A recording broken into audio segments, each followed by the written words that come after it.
last day. Did you enjoy your weekend? Yes, teacher. Okay, good.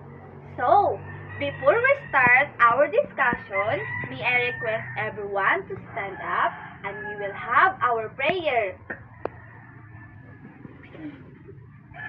In the name of the Father, the Son, the Holy Spirit. Amen. Angel of God, my guardian dear, to whom God's love commits me here, ever this day be at my side, to light and guard, to rule and guide. Amen.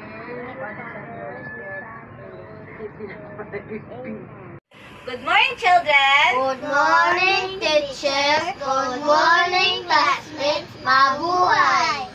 Okay, children, do you want to sing a song, Sampung Mga Daliri? Yes, we are. Okay, let's sing. Sampung mga daliri, kamay at paa, dalawang tinga, dalawang mata, ilong na maganda, malinis na ngipin, masarap kumain, bilang maliit at sasabing wag kang sinungaling. Sit down, children. Do you know how to count numbers from 1 to 10? Yes, we are.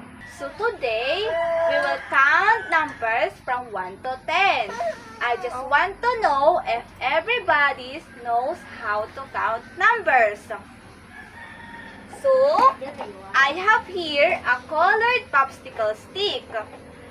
Then, what are you going to do is to count the colored popsicle stick. Then, children, we will count together.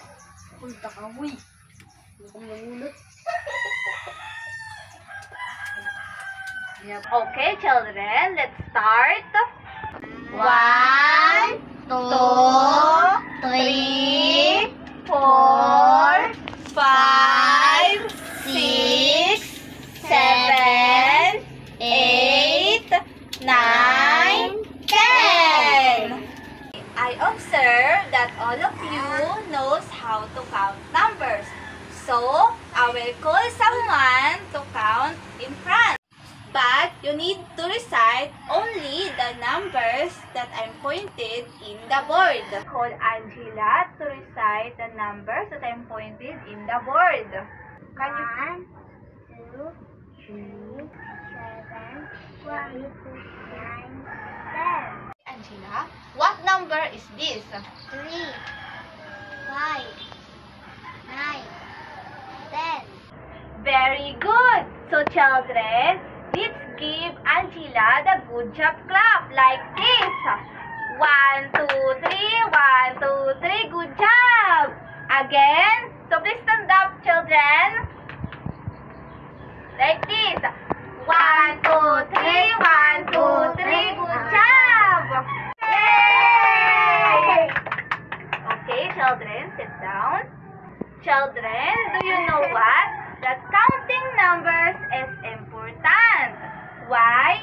Because if you know how to count numbers, you can't easily deceived by others, especially when buying something in the store. Children, what did we do today?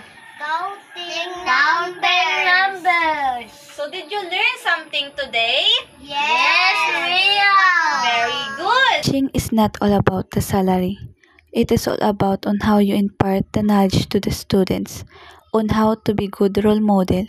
That's why we need to give our best to achieve the goal that we want to achieve at the end of the day. Make them feel valued, loved, and supported, because this is what they are seeking for, and build a strong relationship with your learners. Hi, children.